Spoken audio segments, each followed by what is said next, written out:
Cancer Healer Center, a new beginning. Satish उर्फ खोक्या भोसलेच्या घराची काल रात्री अज्ञातांकडून जाळपोळ, 15 ते 20 जणांनी मारहाण केल्याचा खोक्याच्या कुटुंबियांचा आरोप. खोक्याची वैद्यकीय चाचणी पूर्ण, बीड पोलीस थोड्याच वेळात न्यायालयात हजर करणार. पोलीस कोठडी होण्याची शक्यता. खोक्याला प्रयागराजहून विमानानं महाराष्ट्रात आणलं. अतिक्रमणामुळे खोक्याच्या घरावर वन विभागाचा बुलडोझर, अनधिकृत घर बांधल्यानं कारवाई. शिरूर कासारपासून काही अंतरावर खोक्याचं घर. यापूर्वी घराच्या झाडाझडती वाळलेल्या प्राण्यांचं मांस आणि कातडं जप्त केलं होतं. खोक्या असो वा मोक्या, कुणालाही सोडणार नाही, सगळ्यांना ठोकणार. गृहमंत्री देवेंद्र फडणवीसांचा इशारा. सतीश भोसलेच्या घरावरील कारवाईनंतर पहिली प्रतिक्रिया.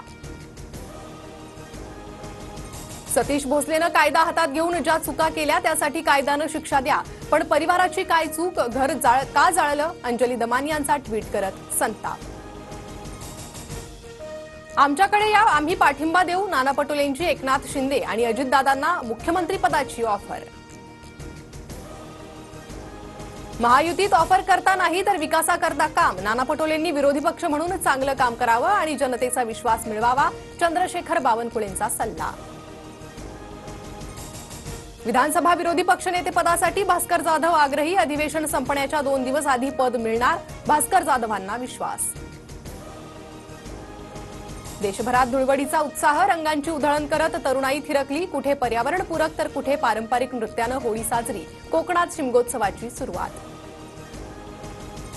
होळी धुलीवंदन रमजान निमित्त मुंबईसह पुण्यात तगडा पोलीस बंदोबस्त तैनात. शहरभर नाकाबंदी आणि मद्यधुंद वाहन चालकांवर विशेष मोहीम. सार्वजनिक ठिकाणी अश्लील शब्द, घोषणा किंवा गाण्यांवर प्रतिबंध. धुळवडीला नागरिकांचा मांसाहाराचा बेत. चिकन आणि मटण दुकानांवर नागरिकांची मोठी गर्दी. मागणी वाढल्यानं जिल्ह्यात चिकन आणि मटणच्या दरात वाढ. धुळवडीनिमित्त पुणे आणि नागपूर मेट्रो सेवा दुपारी 3 वाजेपर्यंत बंद. 3 नंतर रात्री 11 वाजेपर्यंत नियमित सेवा सुरू राहणार. प्रवाशांनी सहकार्य करण्याचं प्रशासनाचं आवाहन. मुंबईत सलग दुसऱ्या आठवड्यात प्रदूषणाचा विळखा. शहरातील वातावरण धुरकट, इमारतींवर धूळ साचली. माणिकराव कोकाटेंच्या शिक्षेला स्थगिती न दिल्यास पुनर्निवडणुकीसाठी मोठा खर्च. गेल्या 35 वर्षांपासून कोकाटे अनेक सार्वजनिक पदांवर. मतदारांनीही वेळोवेळी विश्वास दर्शवलाय. नाशिक सत्र न्यायालयाचं निरीक्षण.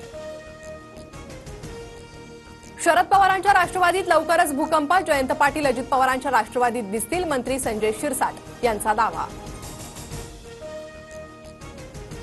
लेखापरीक्षण अहवालात ठाणे पालिकेच्या कारभारावर ताशेरे. ठाणे पालिकेचं 5 वर्षांपासून लेखापरीक्षण नाही.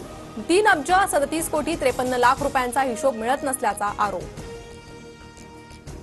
नागपूरसह विदर्भात आज उष्णतेच्या लाटेचा येलो अलर्ट. अकोला, यवतमाळ, चंद्रपूर, अमरावतीत तापमान वाढ. पारा वाढल्यानं राज्यात विजेची मागणी 30,000 मेगावॅटवर.